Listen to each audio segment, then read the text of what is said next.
दोस्तों कहते हैं एक बार जो इंसान मौत के मुंह में चला गया वो फिर वापस नहीं आता। लेकिन क्या ये वाकई सच है? आपको भी लग रहा होगा इसमें सच की कौन सी बात है। मरने के बाद कोई इंसान भला जिंदा हुआ है क्या? आपको जानकर भले ही हैरानी हो, लेकिन हाँ दोस्तों, ऐसा कई बार हुआ है। बहुत सारे लोग मौत को छूकर वापस आए हैं और आपने भी कई ऐसे किस्से अपने आसपास जरूर सुने होंगे।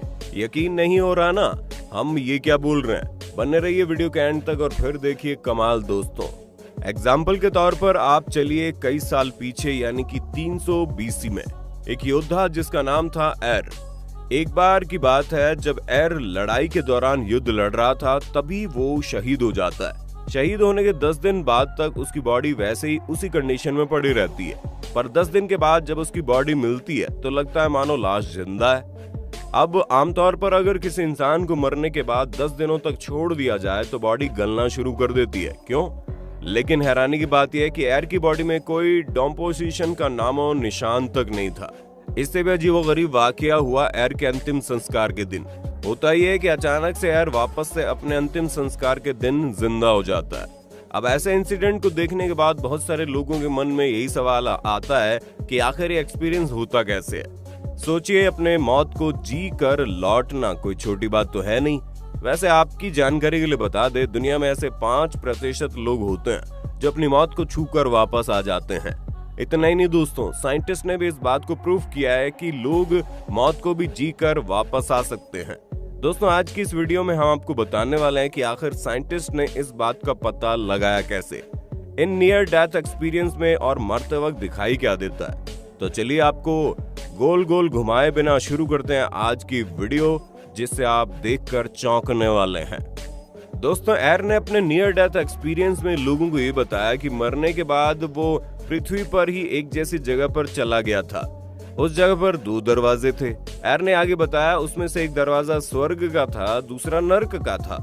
एर के सामने जब ये दोनों दरवाजे खुले तो स्वर्ग वाले दरवाजे पर उन्हें भगवान नजर आए। एर बताते हैं कि भगवान ने उन्हें अपने पास बुलाया।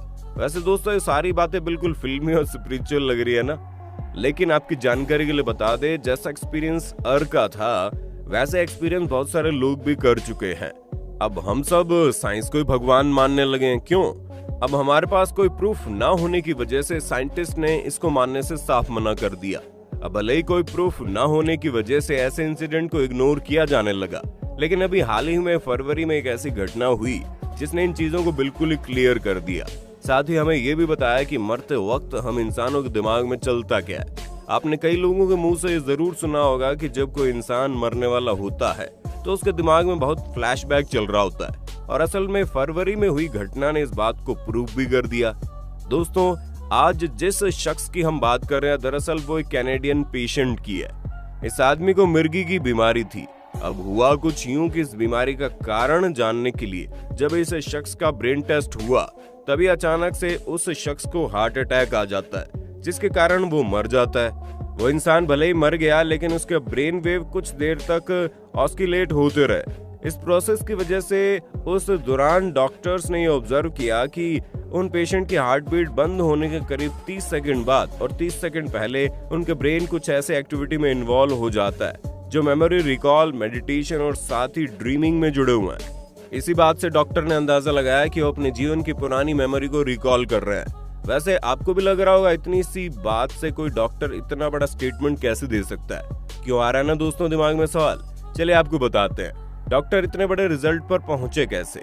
दरअसल हमारे ब्रेन में 86 बिलियन न्यूरॉन सेल्स मौजूद होते हैं। ये सभी के सभी न्यूरॉन सेल्स बहुत ही ज्यादा कम्युनिकेट करते हैं एक दूसरे के साथ, बातों से नहीं दोस्तों, सिग्नल के द्वारा। आपकी जानकारी के लिए बता दें, इस सिग्नल कुछ और नहीं बल्कि वेव्स होती हैं, जिन्हें ईईजी द्वारा समझा जा सकता है। आपको बता दें ईईजी एक ऐसी मशीन है जो सिंगल न्यूरॉन के सिग्नल को नहीं पकड़ पाता, क्योंकि वो सिग्नल काफी छोटे होते हैं। ये उन न्यूरॉन सेल्स के सिग्नल को पकड़ पाता है जो एक साथ एक ही टाइम पर सिग्नल देने का काम कर रहे होते हैं। अब चूंकि दोस्तों इनकी संख्या बहुत ज्यादा होती है, जिसकी वजह से इनकी फ्रीक्वेंसी भी उतनी बदलती रहती है। अब अगर डॉक्टर को बिल्कुल परफेक्ट रिजल्ट चाहिए तो उन्हें उतने वायर की जरूरत पड़ती है। यही कारण है कि दोस्तों डॉक्टर्स 10 या 20 नहीं बल्कि टोटल 257 इलेक्ट्रोड का यूज करते हैं। आपकी जानकारी के लिए बता दें, हमारे ब्रेन के छोटे वेव हमेशा ही अप एंड डाउन होते रहते हैं, लेकिन लार्ज वेव होता है जो हमेशा अप डाउन नहीं होते। इन्हीं कुछ वेव्स को चेक करने के बाद इस बात का ठीक से पता चलता है कि आदमी आखिर सोच क्या रहा है। वैसे दोस्तों हमारे ब्रेन में ये पूरा खेल सिर्फ 5 वेव का है। इन 5 वेवों की अपनी एक अलग फ्रीक्वेंसी और एम्पलीट्यूड होता है। चलिए आपको इन 5 वेव्स के बारे में बताते हैं। Number 1, alpha wave. इनकी फ्रीक्वेंसी 8 से 12 हर्ट्ज के बीच होती है। ये आपके कॉन्शियस और सबकॉन्शियस माइंड का कनेक्शन है। अगर ये अल्फा वेव बाकी वेव पर भारी पड़ गया तो आपके माइंड को रिलैक्स और कंपोज रखने में हेल्प करता है। इसी वेव की वजह से दोस्तों आप किसी एक काम से दूसरे काम पर बिना किसी टेंशन के शिफ्ट कर पाते हैं। यही वो वेव है जो आपके अच्छे और खुशी से डील करता है। Number 2, beta waves. इस वेव की फ्रीक्वेंसी 14 हर्ट्ज से ज्यादा है। ये वेव्स तब ज्यादा एक्टिव होते हैं जब आप जगे हुए होते हैं। ये आपकी logical reasoning, problem solving skill, judgement, decision making जैसी चीजों से जुड़े होते हैं। Number 3, delta wave. इन वेव की फ्रीक्वेंसी कम होती है। ये वेव्स तब सबसे ज्यादा एक्टिव रहते हैं जब आप सो रहे होते हो। दोस्तों आपको जानकर हैरानी होगी, अगर आप गलती से डेल्टा वेव आपके बाकी के वेव पर हावी हो गया तो फिर आप 4 से 5 महीने तक सोए रहेंगे। Number 4, theta wave. ये वेव आपके ड्रीम से इन्वॉल्व होता है। इनकी फ्रीक्वेंसी 4 से 8 हर्ट्ज के बीच होती है। ये भी आपके सोते टाइम में एक्टिव रहते हैं। गलती से अगर ये आपके दिन के टाइम एक्टिव हो गए तो आप किसी भी जगह कंसंट्रेट नहीं कर पाओगे। साथ ही आपकी लर्निंग डिसेबिलिटी भी हो सकती है। Number 5, gamma wave. दोस्तों इन वेव की फ्रीक्वेंसी 30 से 44 हर्ट्ज के बीच होती है। आपकी जानकारी के लिए बता दें, ये ऐसी वेव है जो आपके ब्रेन के सभी पार्ट में डिटेक्ट होती है। इतना ही नहीं, जितना आप सोचते समझते हो ये सभी चीजें इसी वेव पर डिपेंड करती है। जैसे कंप्यूटर का सीपीयू होता है, मान लीजिए ये वेव आपके लिए किसी सीपीयू से कम नहीं है। ये आपको चीजें याद कराने तक में मदद करता है। अब वापस आइए उसी पेशेंट पर। दोस्तों आपकी जानकारी के लिए बता दे, उस पेशेंट पर ये सारी की सारी फ्रीक्वेंसीज बदलते हुए नजर आ रही थी। उस पेशेंट के रिपोर्ट में गामा वेव सबसे ज्यादा हाई थी। बाकी अल्फा, बीटा, थीटा और डेल्टा की फ्रीक्वेंसी कम थी।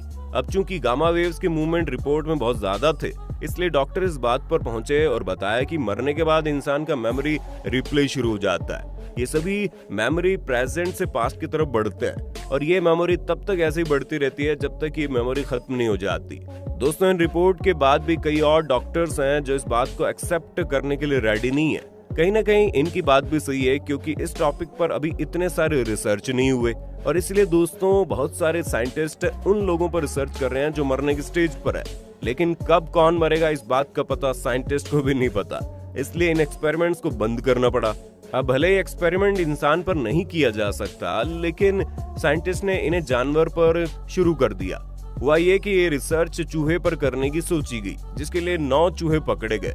इन चूहों में 6 इलेक्ट्रोड इम्प्लांट किए गए। साथ ही इन्हें लीथल इंजेक्शन लगाया ताकि वो मर जाए। इसके बाद उन्होंने इस चूहे के ब्रेन की एक्टिविटीज को नोटिस किया। अब जैसे इन चूहों की हार्ट बीट बंद हुई, वैसे ही इनमें इलेक्ट्रिकल एक्टिविटीज एकदम से तेज हो गई। उनका जो ब्रेन है वो अचानक से किसी बैकअप मेमोरी में बदल गया। इस डिस्कवरी से एक बात बिल्कुल साफ थी कि उस कैनेडियन पेशेंट की रिपोर्ट बिल्कुल सही थी। कैनेडियन पेशेंट का ये मामला अकेला नहीं है। ऐसे एक केस था अनीता मूरजानी का। अनीता को कैंसर था जिसकी वजह से उनकी मौत हो गई, लेकिन वो भी मौत को छूकर वापस आ गई। हैरानी की बात यह नहीं है कि वो मौत को छूकर वापस आई, हैरानी की बात तो यह है कि मौत को छूकर वापस आने के बाद उनका कैंसर भी खत्म हो गया। अब ऐसा कैसे हुआ ये कोई नहीं जानता। खैर आपको इसके बारे में क्या लगता है कमेंट में बताना। तो आज के वीडियो में बस इतना ही, मिलते हैं अगले वीडियो में। धन्यवाद। हमारे चैनल को लाइक शेयर सब्सक्राइब तो कर देना।